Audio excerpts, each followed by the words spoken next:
welcome to your deep dive.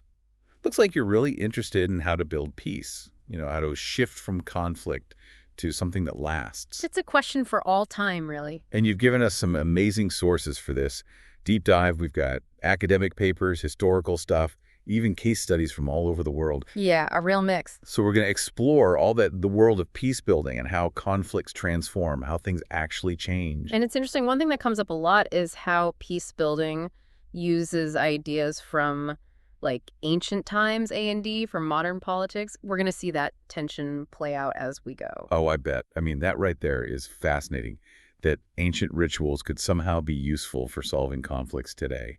Who would have thought? You might be surprised. But before we get too deep into that, maybe we should start with something that popped up in one of the articles, this idea of spoilers. Spoilers. Like in a movie. Kinda, yeah. These are people, or sometimes whole groups, who try to sabotage the peace process. Sometimes they even use violence to do it. They throw a wrench in the works. Okay, I get it. Like reality TV villains, right? Except the stakes are a bit higher in real life. Yeah, no kidding. But what makes someone a spoiler in the first place? Is it like they hate the idea of peace? Or are they just, playing politics, trying to get something out of it? That is the million-dollar question for anyone who's trying to build peace. If you can figure out what motivates them, then you have a chance of stopping them, Makes sense. And, one thing that really struck me from the sources is how much more there is to peace building than just turning treaties. Like, we're talking about rebuilding societies, dealing with trauma, even managing, natural resources. Exactly. One of the sources actually talks about how dangerous it is to ignore the environment after a conflict. They use these examples, diamonds in Sierra Leone, timber in Liberia. Competition for those things just fueled even more violence. So it's not just a mistake ignoring the environment. Yeah. It's like a guarantee things will explode again. More like you're just waiting for the next spark, yeah. If you want peace to last, you got to manage those resources sustainably, make sure everyone benefits. Okay, that makes a lot of sense. It reminds me of what one of the sources said about South Africa. When they were transitioning out of apartheid, they made a choice, truth and reconciliation instead of trials and punishment. It was a huge risk, for sure. Why did they do that? I mean, wouldn't it have been tempting to put the bad guys on trial? The idea was that trials would just cause more violence, maybe even a mass exodus of white South Africans. The Truth and Reconciliation Commission, this is what they called it, it was all about trying to build a sense of unity. So they wanted understanding instead of revenge. Yeah, they figured that was the best way to prevent things from boiling over again. That's heavy stuff. And it actually kind of relates to another thing that popped up in the sources, this idea about ritual being important for peace building. At first it sounded kind of out there, Right. It's not about chanting or anything mystical. It's about the psychology of it all, how we come back together. Rituals give you this structure, a space where you can feel the emotions, acknowledge the pain, show remorse. It helps communities shift away from fighting towards working together. So are you saying modern peace builders are borrowing from ancient practices? That is a wild connection. Totally. Think about it. Truth commissions are kind of like a modern ritual, right? They have this formal way of confronting what happened so everyone can move on. It creates this shared experience, a sense of closure, and hopefully it helps to rebuild trust. Interesting. Okay, getting into some more academic stuff now. One of the sources talks about people critiquing liberal peace building. Oh, yeah, that's a big debate.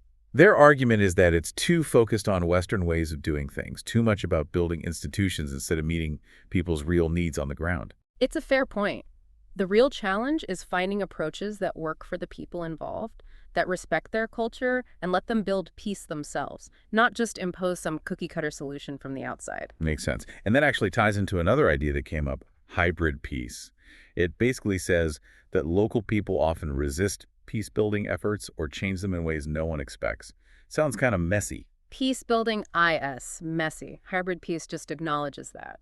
It's about figuring out how all those local power dynamics work, the cultural norms, even things like warlords, and how all that mixes with what international groups are trying to do. Speaking of warlords, there's this fascinating article about Afghanistan. After they got rid of the Taliban, the U.S. first used those warlords to set up a government, then tried to get rid of them to build democracy, and then ended up needing them again to fight the Taliban when they came back. Yeah, Afghanistan is a perfect example of how complicated this stuff is. You need things to be stable right away, but that often clashes with the long-term goals, like setting up a real democracy that works for everyone. It's tough. No kidding. But it's not all about the big politics, right? Several sources talk about how important civil society is, like those everyday people in organization, Mhm. and how we got to deal with the psychological impact of all this conflict. Trauma runs deep. If you want to build peace, you got to heal that trauma. You got to have spaces where people can talk and reconcile at the community level. And those local organizations, they have to be empowered to drive the change, not just be told what to do. This is already making me think a lot differently about all this. It's a huge topic for sure, and there's so much more to explore, but maybe that's a good place to pause for a bit. And that actually connects to something else we found, peace as a quality, not just like a situation. So it's deeper than just no war. Hmm. You're actively trying to create a society that's fair, where everyone has a chance, and the environment's protected too. Yeah, exactly. It's that good foundation we were talking about, democracy that works, human rights, a good economy, taking care of the planet. It's all connected, right? Yeah. You got to fix the root problems that cause conflict in the first place. One of the sources actually talked about peace building versus the idea of victory. Like, they're opposites. That's a huge difference in how we think. Instead of one side crushing the other and calling it a win, it's about finding a way everyone can live together okay, even if they got to compromise. So you got to consider what everyone needs, not just the winners, if you want it to last. Right. It's moving away from this I win, you lose thing to we both win something. And peace isn't some finish line you cross. It's a journey. It's always going on. Speaking of journeys, one thing that kind of freaked me out is how sometimes those peace agreements can actually lead to more conflict later on. Yeah, that's happened a lot. Some agreements just focus on stopping the fighting right now, but they don't fix the underlying stuff, like the politics or the economy that caused the fighting in the first place. Then, boom, you got all this tension ready to explode again. It's like putting a Band-Aid on a huge infected wound. You're just hiding the problem. Exactly. If you don't deal with that deeper stuff, it's gonna get worse. So you can't just think about today. You got to have that long-term plan, build a society that's fair and strong enough to deal with whatever comes next. Right. And speaking of building, one source was all about how important education is for peace building. I get how education can change how people think, build that culture of peace. But is it just about, like, teaching kids to get along, or is there more to it? It's way bigger than that. It's about thinking critically, understanding each other, realizing we're all human, even if we're different. It's about giving people the tools to change things, to fight injustice, to make the world more peaceful, not just for themselves, but for everyone who comes after them. So you're planting these little seeds of change that grow over time. Yeah, that's a good way to put it. And it's not just about school, right? You can have community talks, stuff in the media, art programs, anything that helps people understand each other and see the other side. There was this really cool example from Afghanistan in one of the articles that used peace education to teach Afghan kids to think for themselves and to question those extremist ideas. That's amazing. It shows how education can actually combat violence and teach tolerance. If those kids can analyze stuff, question things, see things from different angles, then they're less likely to be manipulated, right? They can make their own choices about their lives and their future. It's like giving them the power to create their own peaceful future instead of just being a victim of what's happening around them. Exactly. Giving them hope, even when things are really rough. Now, changing gears a bit, one source focused on people who've moved away, like diasporas, and how they fit into peace processes. Seems like they can either help or hurt, which is kind of weird. Yeah, they still have those strong ties to their home country, right? Yeah. So they can raise money, speak out, offer expertise. That helps a lot. They're like a bridge between the international community and the people actually in the conflict. Makes sense. But they can also have their own agendas, or be holding on to old grudges. And that can mess things up. So you got to be smart about how you work with them. You want to use what they offer, but also minimize the risk. One of the sources was all about really understanding what motivates those diaspora groups, what their goals are. It's building relationships, talking, finding that common ground. You got to see them as partners, not just people to use. I'm noticing a theme here, being flexible in peace building, doing things differently depending on the situation. You're picking it up. Yeah, those one-size-fits-all solutions, they rarely work. So you got to realize that what worked in one place might not work somewhere else. Be ready to change things up. One source was big on that flexibility and adaptation are key why. Peace building, it's not static, right? Things are always changing, and you got to be able to adjust as you get new information or the situation on the ground shifts. It's about learning as you go, trying new things, being willing to evolve. And that's how peace building's changed over time, right? Totally. Early on, it was all about top-down approaches, governments and big institutions trying to impose democracy. Like, it was a blueprint you could just lay down anywhere. Didn't really consider how things actually worked in those places, huh? Right. But people learned. Over time, it's become clear that peacebuilding has to be more inclusive, more about everyone participating. Local communities got to be empowered, they got to have a say in their own future, and everyone's got to recognize that peace is built from the ground up, not the top down. So instead of forcing solutions on people, it's about helping them find their own way to peace. Exactly. And that means paying more attention to civil society, those everyday people, making sure things are locally owned, and that women and young people have a real role to play. It's about understanding that peace isn't just laws and institutions, it's about people, how they relate to each other, the whole fabric of society. Well said. That brings us to another interesting idea. Peace dividends. Dividends. Yeah. Like you get paid for being good. Haha, not quite. It's more about showing the real, tangible benefits of a peaceful society. It's about showing people that peace isn't just some vague idea, it's something that makes their lives better. Economic growth, better health, less poverty, everyone working together. It proves that peace is good for everyone, practically speaking, not just morally. So you're giving people a reason to invest in peace, see it as something worth fighting for, not just something they hope for someday. Exactly. But those peace dividends, they don't just magically appear when the fighting stops. One source actually said it takes real effort to make them happen and make sure everyone benefits. You need good institutions that work for everyone, that can manage that transition from war to peace so that everyone gets a piece of the pie. It's like you're trying to create this positive cycle, right? Yeah. Peace leads to prosperity. Yeah. And then that prosperity makes peace even stronger. Exactly. Once that cycle gets going, it can completely transform a society. Peace becomes the norm, the way things are, not just a goal. Powerful stuff. And speaking of powerful, one source really focused on the psychology of peace building, which often gets overlooked. People are starting to pay more attention to that, which is great. The source really stressed how important it is to deal with trauma, to encourage forgiveness, and to build empathy. You can't have lasting peace without those things. You're saying real peace starts on the inside, Yeah. healing those emotional wounds and fixing those broken relationships. You're right. When people feel listened to, understood, acknowledged, then they can start forgiving and reconciling. They can move on, not just physically, but emotionally. But that healing and forgiveness, I mean, that can't be easy after all that pain and suffering. It's tough. It takes time, patience, and being willing to have those tough conversations. And people usually need help. So you need things like counseling, therapy, community support programs. Those are crucial, right?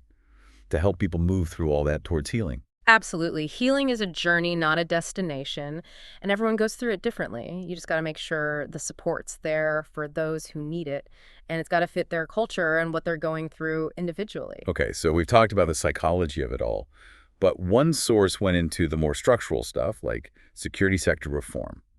How does that fit into peace building? That gets missed a lot, but it's huge EE. It's about changing a country's security institutions, the police, the military, intelligence services, so that they actually work, they're accountable, and they respect human rights. Makes sense. You don't want the people who are supposed to keep you safe to be the ones causing violence or being oppressive. Right? Exactly. It could mean retraining police, restructuring the military, having civilians watch over things. The goal is to create an environment where people feel safe and secure, not afraid or resentful. It's like shifting from control and force to actually protecting and serving people. Right. The security forces should be there to help people, not control them or prop up those in power. But one source talked about how tough it is to actually DO this reform, especially after a conflict where there's already tons of mistrust and abuse. Yeah, I can imagine. It's not just changing laws or how things are organized on paper. You got to change people's hearts and minds. Deep stuff. And what else makes this reform successful? One source said you have to look at things from a gender perspective in all parts of peace building, including the security sector stuff. It's interesting. Men and women experience conflict totally differently. You can't ignore that. Exactly. It's not just about women's rights, though that's obviously important. It's about understanding how conflict affects each gender differently and making sure peace building treats everyone fairly and considers everyone's needs, no matter what gender they are. So looking at things through a gender lens means you go beyond those old stereotypes about men and women and really understand how peace and security are built and maintained. Right. It's about recognizing that women are key to building peace.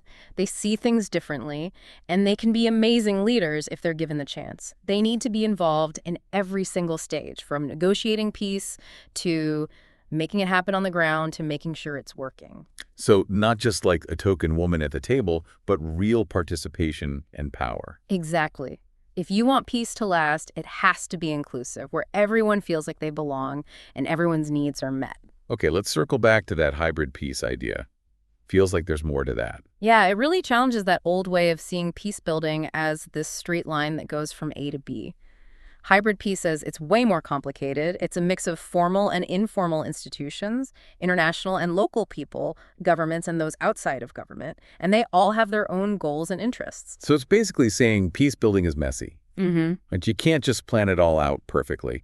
It's about figuring out how all these different people and groups can work together, Right. even if it's chaotic. Right. Hybrid peace just acknowledges that reality. It's about understanding that everyone has different things they want, different power, and all those things affect how peace gets built. It's about learning how to manage those tensions, how to make it all work for stability and progress. One source was all about how important it is to be aware of those tensions, how things can contradict each other in these hybrid peace situations. Yeah, that's super important. For example, you got international groups pushing a certain model of peace, and then you got the local people who might have completely different priorities or ideas about what peace even means. So those big solutions from the outside don't always mesh with the reality on the ground. Totally. Or you could have tension between like official institutions trying to control things and those informal networks that operate outside of the rules. You got to figure out how to work with those existing power structures, not just try to force your own system on them. You got to be really sensitive to the situation and adapt to what's happening,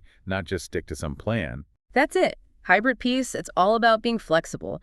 You got to respond to how things are changing and be willing to shift course when things aren't working. Can you give me an example of how this hybrid peace thing works in a real-life situation? They talked about Afghanistan in one of the sources, remember? After the Taliban was gone, the U.S. first worked with those warlords to try to stabilize the country. Then, when they started focusing on building democracy, they tried to push those warlords out.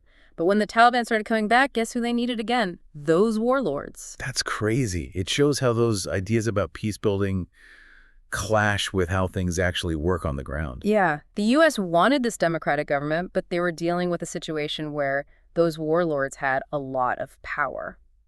It shows just how tough it is for peace builders, right? They need to make things safe and no bubble, but they also have these long-term goals of changing the politics in the whole society, and those things often conflict. And the choices they make, those compromises, can have effects they never even thought about.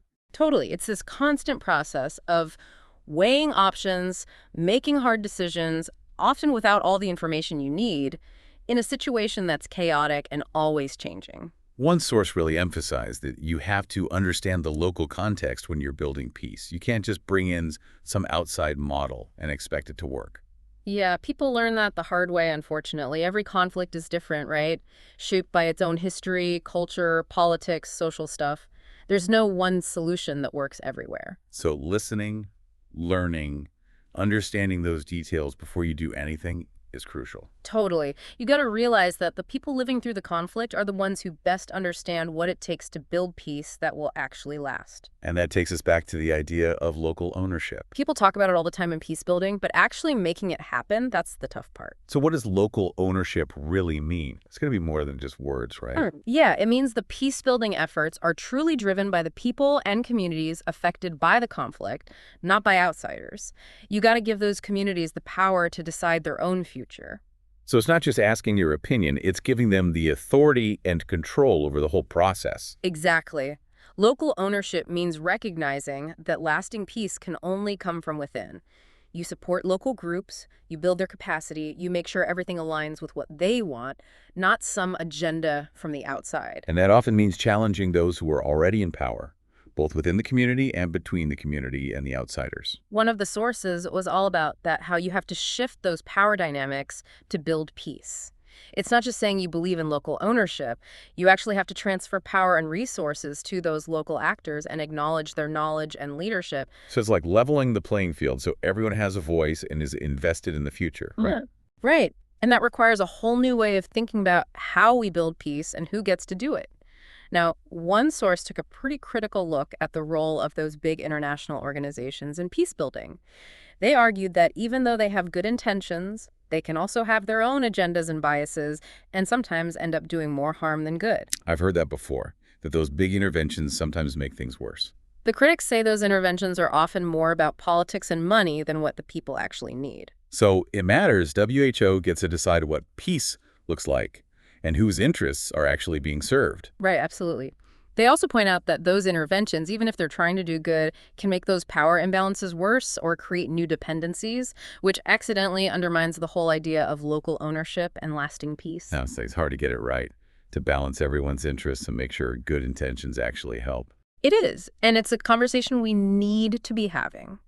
One source was all about having a more nuanced and critical view of these organizations, going beyond that simple good guys versus bad guys narrative. So understanding that those organizations are complex, they have their own problems and priorities, and they can't do everything. Yeah, and realizing that their interventions aren't always going to be successful, right? No. It depends on a bunch of factors. Good leadership, enough funding, the right political climate, being able to actually work well with local partners. There's no easy solution. But the more we understand about all that, the better we can make good decisions about when and how to get involved. Yeah. 80, hold those organizations accountable for what they do. Right. We got to make sure they're actually working for peace and not making the problems worse. Now, this next one is interesting. One of the sources talked about the role of ritual in peace building. Ritual. We saw it with South Africa, remember? Rituals are those symbolic things we do that have deep meaning. They can really help people heal and come back together after conflict. I guess they give you a way to express your emotions, feel those shared experiences, maybe even feel like you can finally close that chapter and move on. Right. They can create those spaces where people can finally feel those tough emotions, admit they were hurt, show they're sorry, and start rebuilding what was broken. So it's a structured, meaningful way to deal with what happened, reconnect, and hopefully start trusting again, both within the community and with those who were enemies. Exactly. It can help close those divides and create that feeling of being a community again, moving forward together. But the thing is, rituals are different in every culture, right? How do you deal with that? Yeah. What works in one place might be offensive somewhere else. One of the sources was big on understanding what those rituals mean in that specific culture, because they all have different meanings, different purposes. So you could have a ritual that's healing in one culture and totally inappropriate or even offensive in another. Exactly. You have to be sensitive to where you are. You got to engage with those rituals respectfully in a way that makes sense and is based on what the people involved actually believe. So peace building through ritual is kind of about finding those universal human needs for healing and connection, but expressing them in ways that fit the culture. That's a great way to put it. The need for peace is everywhere, but how we get there, that's different for everyone. Now, this ties into another concept from the material truth-telling. It seems basic, but it's really important for peace building. Okay, more than just saying what happened. It's deeper than that. It's about admitting the wrongs of the past, both by individuals, A and D, by whole groups. You got to create safe spaces where victims can tell their stories without being punished, and where those who did wrong can take responsibility. So even if it's painful, you got to confront what happened, because that's how you start to heal and come back together. Exactly. Truth-telling can be so tough, especially when those wounds are fresh. But you got to break through that denial.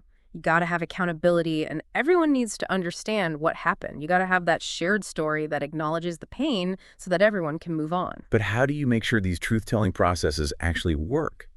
You don't want them to just cause more division or hurt people even more, right? That's where it has to be designed and run really carefully. One source was all about making sure everyone's included and everyone can participate. It can't be some experts or officials telling everyone what the story is. It has to be a space where everyone who was affected can share their perspective, their experience, what they believe to be true. It's like giving the power back to the communities to tell their own history, right? Yeah. They shape that narrative and use it to build a future that's more just and peaceful. Yes. Truth can be hard, but it's also freeing. You break those chains of denial, you admit the suffering, and then you can start to heal and rebuild. And truth-telling, it's very connected to how memory works in peace building. Memory. How so? The memories we have from conflict, they're super powerful. They can affect how we understand what's happening NNAW, how we see things, what we think about the future. But memories are also tricky, right? People remember different things, they're influenced by other things, and they can be changed. So how do you deal with that? I mean, different people could have totally different, even opposite memories, the same thing. That's why you got to be able to talk and understand each other even more.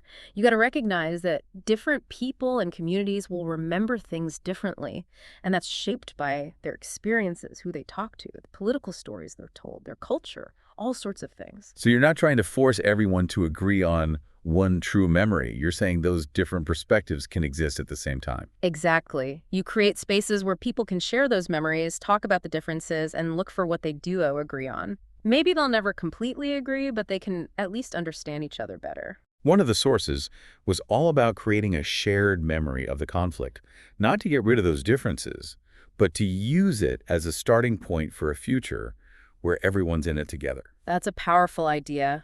The past can tear people apart, but if we approach it with empathy and understanding, it can also bring us together and make us stronger.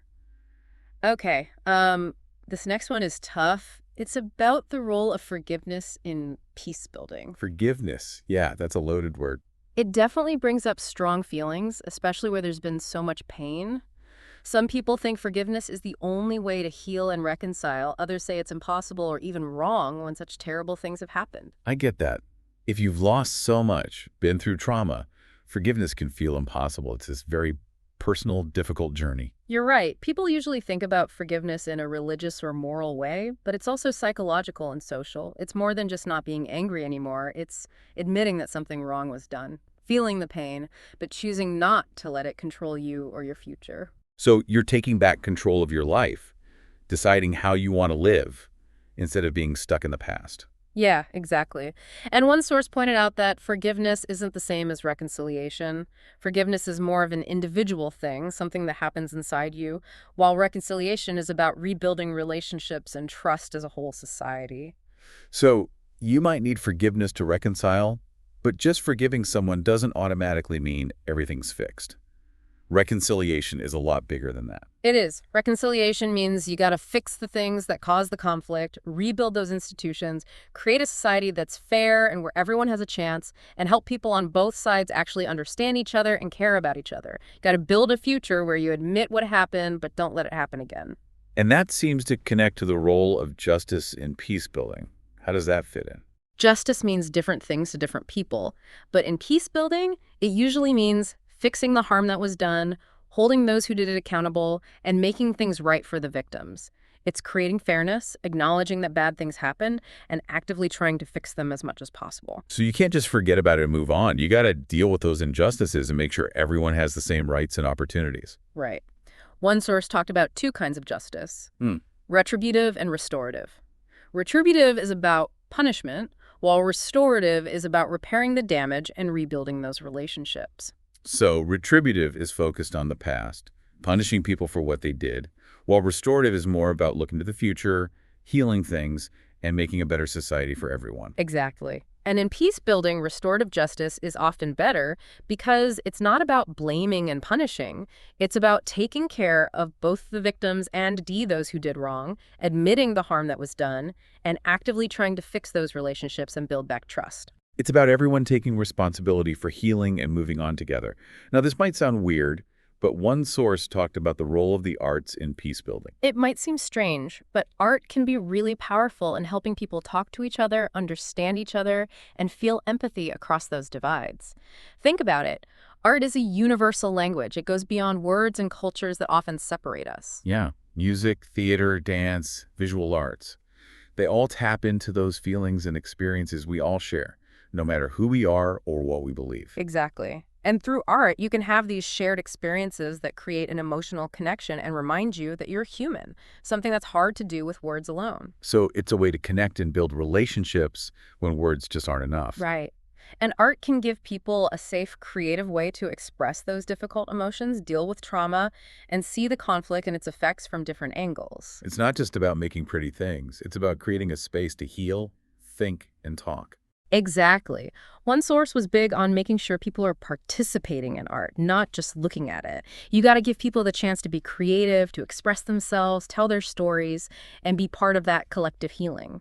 So it could be things like community theater, music workshops, storytelling.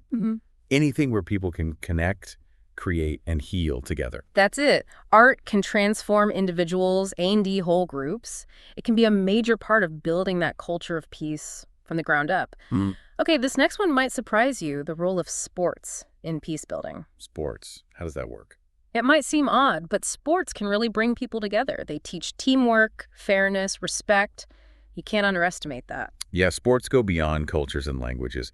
They Mhm. can create a shared experience where everyone's working towards the same goal, where they're all passionate about the same thing. Right. Sports can mix people up from all different backgrounds. They can have positive interactions, break down those stereotypes, and promote a feeling of shared identity and that we're all human. So they can help people come together and reconcile, build bridges between groups that would otherwise stay separate or even become enemies. Exactly. And especially for young people, sports give them this safe place where they can learn important skills, build confidence, learn about teamwork and resolving conflict, and channel their energy into something positive. You're building social bonds and creating a sense of community that goes way beyond the sport itself. But how do you make sure those sports programs are actually helping build peace and not just making those existing inequalities worse or causing even more rivalry? It comes down to how you design and run them. One source said you got to make sure everyone feels included and everyone's treated equally. You don't want to just recreate those power dynamics that are already there. Everyone has to have a chance to participate, no matter who they are, what gender they are, their abilities, or their social status. You got to make a level playing field where everyone has a chance to succeed. Exactly. It's about focusing on good sportsmanship, respect, working together, not just winning no matter what. You use sports to build bridges, not to create bigger walls between people. Now let's talk about something that has huge influence on both conflict and peace, the media. The media can be good or bad depending on how it's used. Yeah, I could see that. The media can shape what people think, encourage dialogue, fight hate speech, and give a voice to those working for peace and reconciliation. But it can also spread lies, encourage violence, and make those divisions even worse. Right. That's why it's so important to have responsible media, media that can think for itself and is committed to reporting the truth, checking facts, and really understanding how complex these conflicts are. So it's not just about reporting what happened. It's about reporting it in a way that helps people understand each other and work towards peace, not just trying to get attention by showing violence or making the other side look like monsters. One source talked about how important it is to train journalists to report on conflict in a sensitive and balanced way. They have to understand the details, the history, how much their words can affect things, and the power they have to change how people see things and what actually happens on the ground. You got to recognize that words are powerful and they can be used to hurt or to help. Totally. And it's also about giving journalists from different sides of the conflict a chance to work together, to share how they see things, and to develop a more nuanced and shared understanding of what's really going on. So you're using the media to build bridges, to create a space for dialogue and understanding, not as a weapon in the fight. Yes. Responsible, ethical media can be a major force for peace. It helps create a space for informed discussion, empathy, and finding common ground. Now, this is relevant to everyone today, technology and peace building. Technology, like the media, can be used for good or bad. It can connect people, spread information, build networks, give a voice to those who are working for peace. But it can also spread lies, encourage hate, and organize violence incredibly fast and effectively. It's crazy how technology's changed. How we talk, how we organize, even how we experience conflict itself. One of the sources was all about using technology ethically and responsibly, making sure it's being used to promote peace and understanding, not to make conflict worse or spread hate. So thinking about how what we do online can affect others and using technology to bring people together, Yeah, not drive them apart. exactly. Technology is just a tool, right? It's a Right. powerful one, but it's up to us to make sure it's used to create a more peaceful and just world. Now, this might surprise you. Business and peace building, people don't usually think of those things together. Yeah, business, especially those big international companies working in conflict zones, they're often seen as exploiting people, hurting the environment, even causing violence.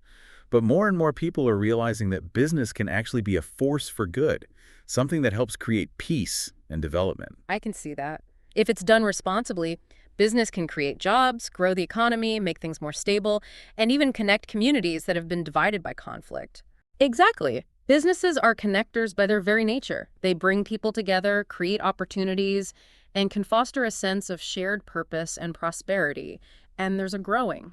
It's great to see how people are starting to think differently, about what role businesses can play in peace building. There's this whole movement now, you know. Businesses want to be seen as doing good, helping create peace and development, not just focused on making money no matter what. So they're realizing they have a responsibility to operate in a way that benefits everyone, not just their own bottom line. Right. One of the sources was all about businesses sticking to ethical principles, respecting human rights, protecting the environment, and actually working with those local communities where they operate. It's like they're realizing they benefit from peace and stability too, Yeah, right? yeah.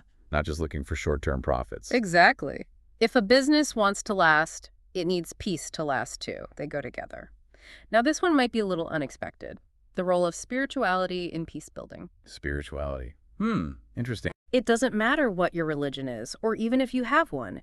Spirituality can be this powerful source of hope, purpose, and resilience, especially after a conflict when people are struggling to find meaning and hope. I get that.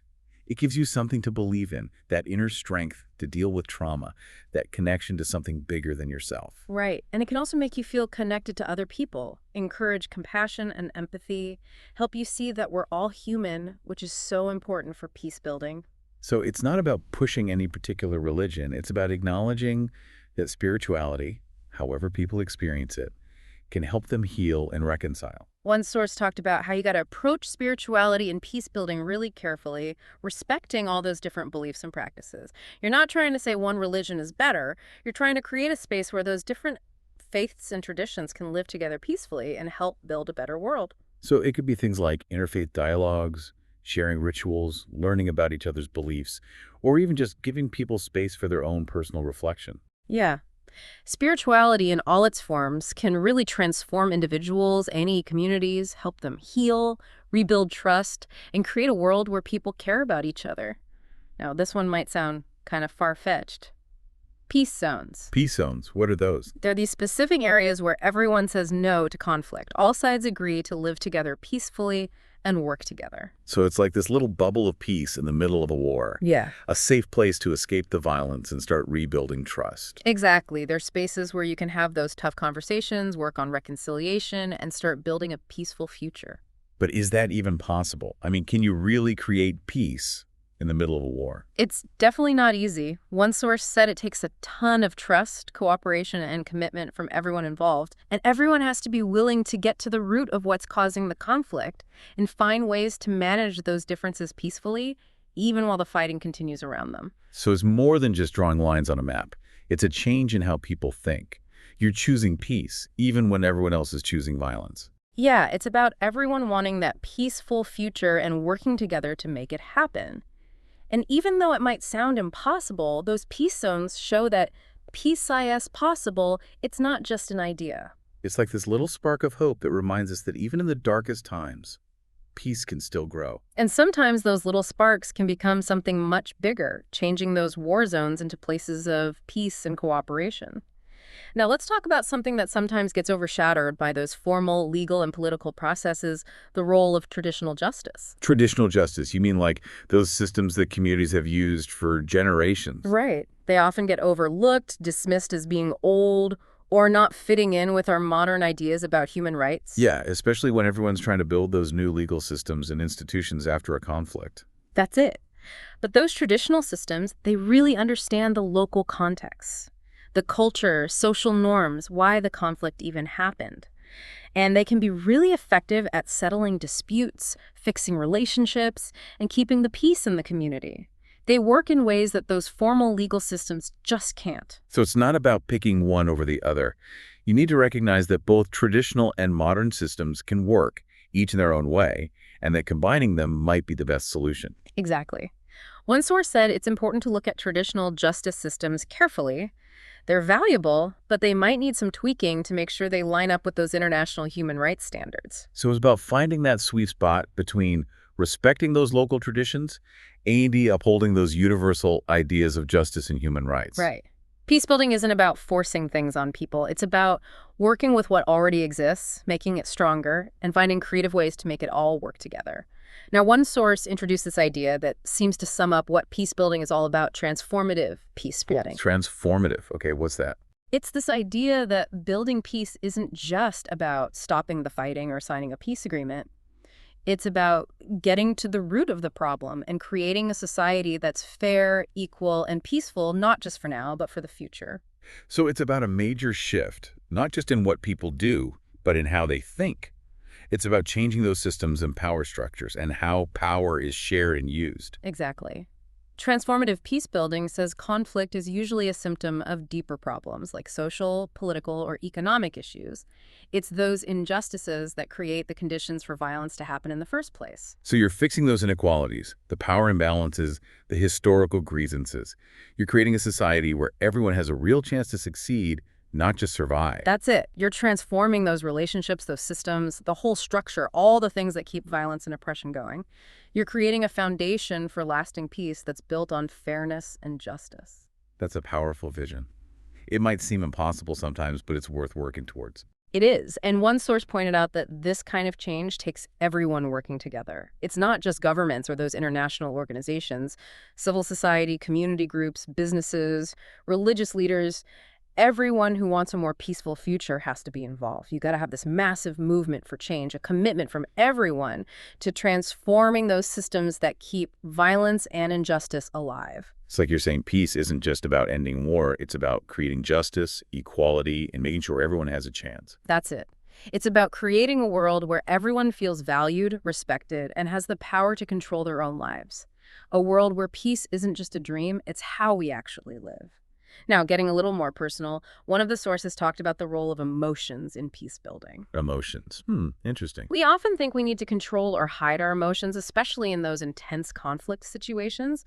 But more and more people are realizing that emotions, if we understand and use them well, can actually help build peace. That makes sense. Emotions are what drive us, what motivates us, what connects us. They can definitely fuel conflict, but they can also lead to compassion, empathy, forgiveness, and coming back together. Right. Emotions can be powerful, right? They can get people moving, change how they see things, affect their decisions, and ultimately lead to actions that either make the conflict worse or help to calm things down. There's a whole area of research now about understanding and working with emotions to change those conflict situations. So you're saying emotions aren't just something to be managed or hidden. They're a powerful force that can be used to create peace and understanding. That's it. One of the sources said you got to understand how emotions can affect conflict. While anger, fear, and resentment can definitely escalate things, empathy, compassion, and hope can be just as strong in building bridges and helping people reconcile. So you got to find ways to tap into those positive emotions, to create spaces where people can feel empathy, see their shared humanity, and start forgiving and reconciling. Right. Emotions are contagious. Positive emotions can spread just as easily as negative ones. You can create this ripple effect of empathy and understanding that can change even those who are really stuck in their ways. That's a beautiful image. Now, let's talk about a strategy for social change that's been incredibly effective throughout history: nonviolent resistance. People often think nonviolent resistance means you're passive or weak, but it can be incredibly powerful. It's about fighting injustice and oppression peacefully, reaching those political or social goals without using violence. It's like saying power doesn't always come from a weapon. It can come from people being united, having the courage to stand up for what's right and refusing to be silenced or intimidated. Exactly. One of the sources talked about needing discipline and strategy in those nonviolent movements. It's not just about being peaceful, it's about using those nonviolent methods in a smart and organized way to reach your goals, put pressure on those in power, disrupt the way things are, and make them come to the table and negotiate. So you're focusing that collective power, that righteous anger, into a force for change that can't be ignored. Yes. History has shown that nonviolent resistance, when it's done right, can get people's attention, expose injustice, make those oppressive regimes lose legitimacy, and bring about real, lasting change. It's proof that people are powerful when they're brave, determined, and believe they can create a better world. As we wrap up this deep dive, let's go back to reconciliation. It seems like that's the ultimate goal of peace building, right? People often see it that way, like the end of the journey. But reconciliation isn't a finish line, it's an ongoing process, something you got to keep working on. So it's more than just the peace treaty or the fighting stopping. It's those deeper changes that have to happen inside people, the whole society. Right. Reconciliation is about healing, fixing relationships, trusting again, and creating a future where you remember what happened but it doesn't control you anymore. You're moving forward together, not forgetting, but choosing to build something better. But that journey's got to be long and hard, especially after all that pain. It is. It takes commitment from everyone involved, a willingness to face those hard truths, admit what they did wrong, forgive and be forgiven, and find a way to move on together. And you're saying sometimes reconciliation isn't easy or even possible, right? Mhm. Some wounds are just too deep, and some people will never want to reconcile. You're right, and you can't force it. It has to be a genuine desire to heal and rebuild. But even when it feels impossible, you can still work for peace, for a society that's as fair and inclusive as possible, a place where the past doesn't poison the future. That's it. Peace building is about creating a world where everyone can live with dignity and security, no matter what happened in the past. And speaking of remembering the past, one source talked about transitional justice, which seems to be all about dealing with the legacy of conflict and building that foundation for a more peaceful future. A lot of people think transitional justice is just about courts and trials, but it's much bigger than that. It's all about fixing those past human rights abuses, holding people accountable, promoting reconciliation, and establishing the rule of law. So it's more than just punishing the bad guys. It's about admitting that harm was done, making things right for the victims, and making sure those abuses don't happen again. Exactly. Transitional justice can include truth commissions, giving reparations to victims, creating memorials, changing institutions, and even those traditional practices we talked about. It's all about creating a process that helps societies move past that conflict and violence and towards a future where everyone's committed to peace, justice, and respecting human rights. You got to admit the wrongs of the past, hold those responsible accountable, give the victims justice and closure, and create systems to prevent those cycles of violence from happening again. It sounds complicated, like there's no easy fix. You're right. There's a lot of debate about transitional justice, like whether it's better to prosecute people or offer amnesty, how to balance individual versus collective responsibility, and how to make sure those local perspectives and traditions are included. You really have to understand the situation, what the victims need, and the long-term goals of peace building to find the right approach.